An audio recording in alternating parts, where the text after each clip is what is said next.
조선시대 대표 누각 중 하나인 밀양 영남루가 지난해 12월 국보로 승격됐습니다. 이를 기념하기 위한 행사가 8일 진행됐습니다. 호흡기 감염병인 백일해 환자가 크게 늘고 있습니다. 전국에서 경남 지역 발생이 가장 많아 주의가 요구되고 있습니다. 어버이의 은혜에 감사하고 경로 호친의 전통적 미덕을 기리는 5월 8일 어버이날입니다. 경남에서 열린 어버이날 기념 행사를 영상 리포트로 담아봤습니다.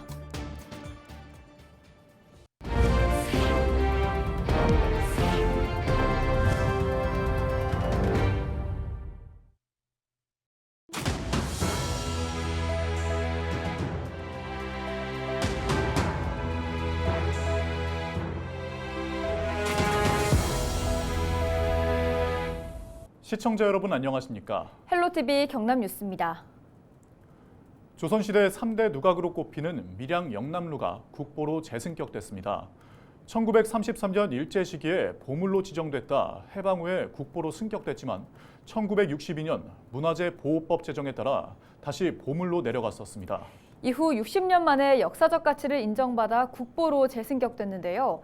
밀양시는 앞으로 인근 문화유산과 연계한 역사문화 공간으로 변화를 꿈꾸고 있습니다. 전주현 기자의 보도입니다. 밀양강을 한눈에 내려다볼 수 있는 누각인 영남루. 옛날 귀한 손님을 접대하거나 휴식을 취하기 위한 곳으로 진주의 촉성루, 평양의 부병루와 함께 한국의 3대 누각으로 꼽힙니다. 영남루에 오르면 지난 1843년 당시 밀양 부사의 7살 난 아들이 썼다는 현판과 함께 옛 문인들의 시문 현판도 눈길을 끕니다. 밀양 영남루는 180여 년의 세월 속에 여기저기 갈라지고 부서졌지만 그 웅장함은 이루 말할 수 없습니다. 성급이라 가니까 너무 좋고요. 제가 옛날에 한번 와보고 세라보이 참 새삼스럽고 이 밀양에 이런 게 있다는 게 너무 자랑스럽습니다. 영남루는 일제강점기인 1933년 보물로 지정됐다 해방 후인 1955년 국보로 승격됐습니다. 하지만 1962년 제정된 문화재 보호법에 따라 재평가되면서 다시 보물로 내려왔습니다. 주변 경관과 어우러진 조형미와 조선 후기 건축 양식 등 그 가치를 인정받으면서 영남루는 보물로 지정된 지 60여 년 만에 국보로 재지정됐습니다. 밀양시는 다시 국보로 지정된 영남루와 인근 문화유산을 연계한 종합정비계획을 수립할 계획입니다. 영남루 종합정비계획을 수립해서 국보로서 손색이 없도록 보존 관리할 계획입니다. 아울러 주변의 산재한 문화유산과 연계를 통해서 역사 문화 공간으로 가꾸어 그 아름다움과 가치를 널리 알려나갈 예정입니다. 밀양 영남루는 합천 해인사 장경판전과 양산 통도사의 대웅전 금강계단, 통영 세병관에 이어 네 번째로 우리나라 목조 건축물 국보로 지정됐습니다. 헬로티비 뉴스 전주현입니다. 호흡기 감염병인 백일의 확산이 심상치가 않습니다. 특히 경남은 전국에서 가장 많은 환자가 나오고 있는데요.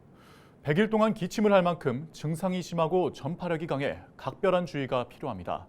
권정숙 기자의 보도입니다. 밤새 고열에 시달린 아이와 함께 아동병원을 찾은 한 부모. 최근 100일의 환자가 증가했다는 소식에 혹여나 걱정이 앞섭니다. 어린이집 보내고 나서 각종 유행병이 독감이나 수족구, 백일해 등 많이 돌고 있으니까는 좀 불안하기는 해요. 사실 주사를 맞아도 그게 또 전염병이 주사를 맞는다고 해서 완전히 또 낫는 게 아니니까는요. 감기와 증상이 비슷한 백일의 경남 발생이 심상치 않습니다. 올해 전국에 발생한 백일의 누적 환자는 5월 8일 기준 477명. 지난해 같은 기간보다 무려 36배 넘게 늘었습니다. 이 중 절반이 넘는 248명이 경남에서 발생했는데 영유아부터 10대가 93%를 차지합니다. 마산 회원구에서만 114명이 확진됐습니다. 세균 감염으로 발생하는 호흡기 질환인 백일에는 일주일에서 열흘 정도 잠복한 뒤 대표 증상인 기침과 구토 증세가 나타납니다. 증상은 4주까지 지속될 수 있고 아이나 천식 환자, 면역력이 저하된 사람들에겐 치명적입니다. 특징적으로 발작성 기침을 좀 많이 하거든요. 그래서 토할 듯이 기침을 하거나 기침하면서 얼굴이 빨개지거나 그런 기침을 주로 밤에 많이 하면은 또 기침을 또 오래 많이 하면은 의심을 해봐야 되고 그런 경우는 빨리 의료기관에 가서 검사하고 치료하는 게 좋습니다. 100일 동안 기침할 만큼 증상이 심해 이름 붙여진 백일에는 한 명이 최대 17명까지 감염시킬 만큼 전파력이 강한 감염병입니다. 가장 중요한 것은 백신 접종. 전문의들은 나이대에 맞춰 미리 예방 접종을 하고 손발 씻기 등 개인 위생 관리가 중요하다고 당부합니다. 헬로티비 뉴스 권정숙입니다. 5월 8일은 어버이의 은혜에 감사하고 경로 효친의 전통적 미덕을 기리는 어버이날입니다. 경남 곳곳에서도 어버이날 행사가 풍성하게 열렸는데요. 어르신들에게 카네이션을 전하고 따뜻한 점심 한 그릇을 나눠드리는 자리가 마련됐습니다. 우성만 촬영 기자가 영상 리포트로 담아봤습니다.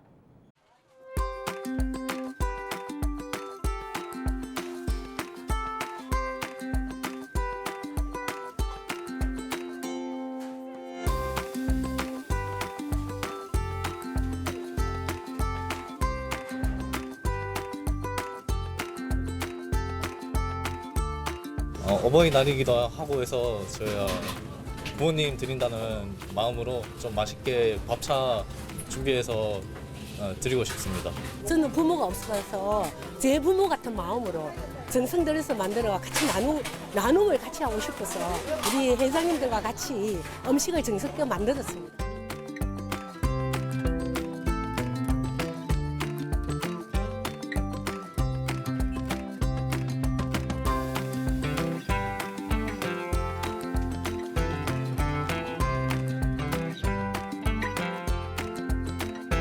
저희 부모님 생각도 나고 약간 저희 할머니 생각도 나서 할머니 할아버지들께 직접 달아드리니까 뜻깊었던 것 같아요. 다시 멀리 있어서 오늘은 좀 마음이 허전했었는데 그래도 고맙습니다. 너무 기분이 좋다.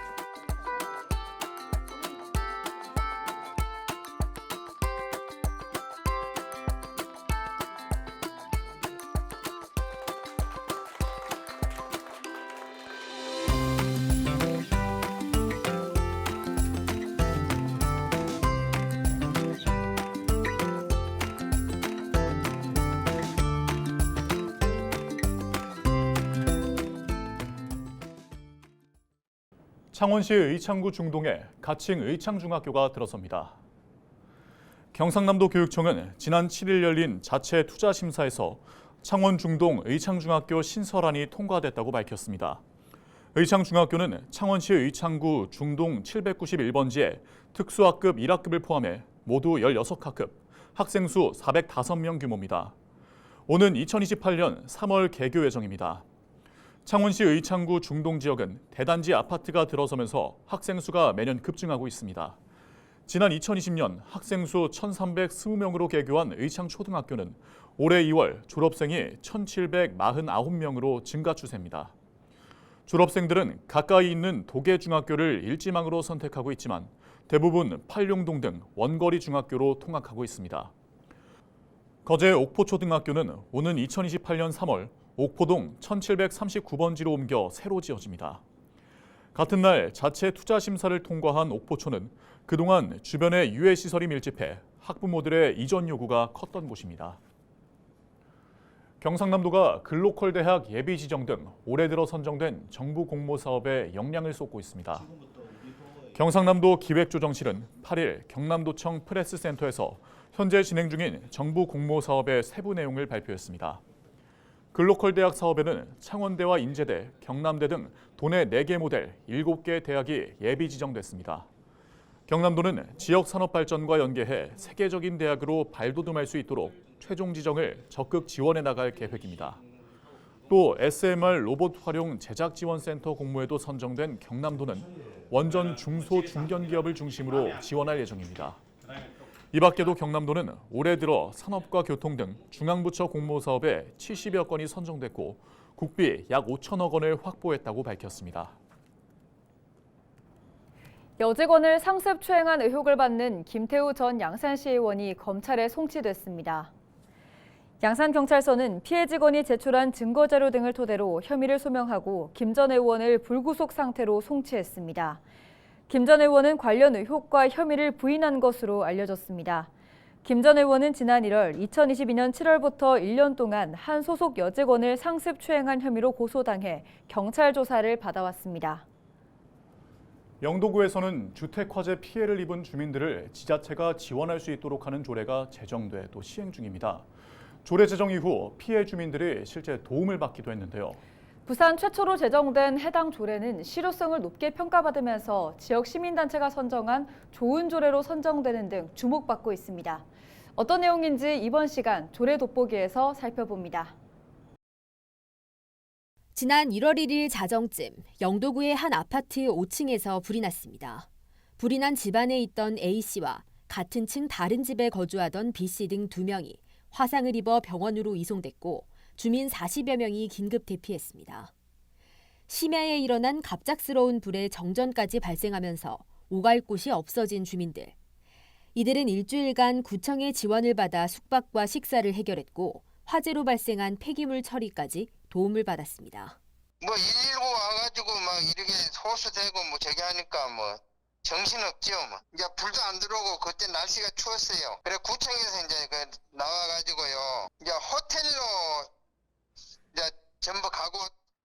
이처럼 구예산을 투입해 지원할 수 있었던 건 지난해 8월 영도구 화재 피해 주민 지원 조례가 시행됐기 때문입니다. 보통 화재 피해 지원 조례가 저소득층을 대상으로 하는 것과 달리 해당 조례는 구민 전체를 대상으로 하면서 지원 범위를 넓혔습니다. 또 지원 내용에 화재 피해 주민 심리 지원을 비롯해 화재 폐기물 처리 비용 지원, 임시거처 제공 등을 구체적으로 명시하면서 조례의 실효성을 높였습니다. 전국적으로 이 조례를 발효해야 된다고 생각합니다. 복지 사각지대에서는 어차피 이 화재가 누구나 일어날 부위에 갇혀서 일어날 수 있잖아요. 이런 조례를 발효하면서는 그분들에게 약간은 전신적인 재산적 피해를 효과적으로 준다고 생각하거든요. 지난 2019년부터 최근 5년간 영도구에서 발생한 주택 화재는 151건, 피해액은 1억 7천만 원 상당입니다. 이 조례가 화재 피해 주민들에게 최소한의 버팀목이 되어줄 수 있을 것으로 기대됩니다. 헬로티비 뉴스 안수민입니다. 부산시가 8일 미래첨단기술기업인 고모텍과 아스트로젠, 쇼우테크와 지역 내 이전, 신설투자 양해각서를 체결했습니다.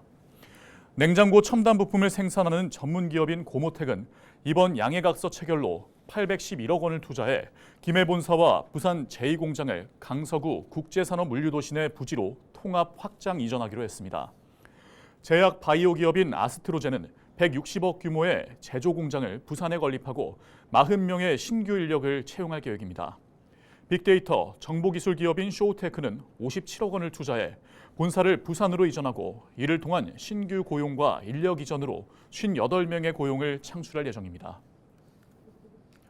창원시가 악취로 인한 주민 불편을 줄이기 위해 집중 관리에 나섭니다.